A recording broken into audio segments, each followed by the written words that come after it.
Tom Lock, and I got a story about when I was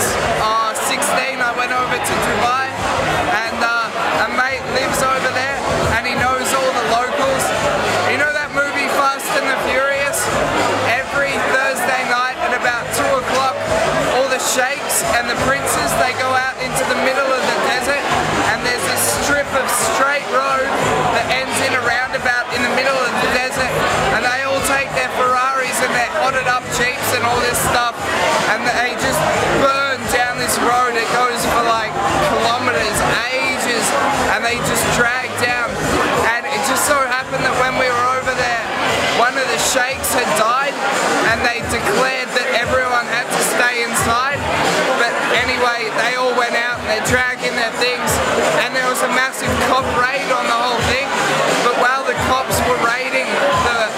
place and sending everyone home and kicking their asses, we were out in the dunes in this guy's Jeep. We're going over the dunes and everything,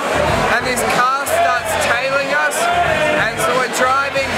and I couldn't understand what the driver was saying because he was speaking Arabic, but my mate spoke Arabic, and he was saying something like, we're going to give this guy a run for his money because they all have competitions and stuff. So we're driving over the dunes and all, and we get to this road in the middle of 2 dunes. It's like a dirt road, and we start driving down that, driving for about a minute, and the car's still behind us, and then cop lights come on. There's a cop, it was a cop that was tailing us, and we're out in the middle of the desert, and the Arab dude who's driving pulls over,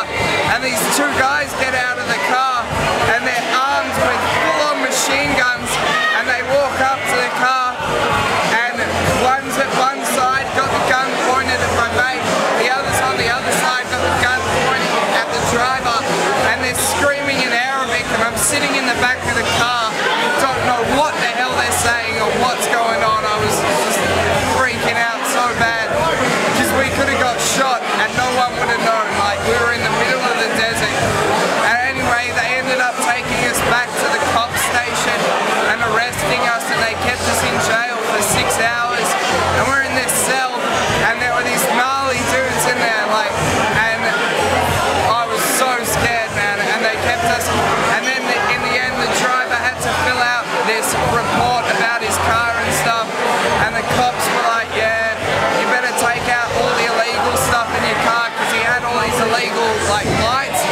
and his car was raised, and there was all this shit in his car that he wasn't meant to have, and they're like, we're going to come and check on you in 2 weeks. If it's not gone, we're going to arrest you. And then they let us go, and he dropped us back off at my mate's hotel where his like family lives and where we were staying. And we got into bed and woke up at 8 o'clock in the morning after we'd been arrested. Didn't say anything to the parents, just went on like everything was normal. I get to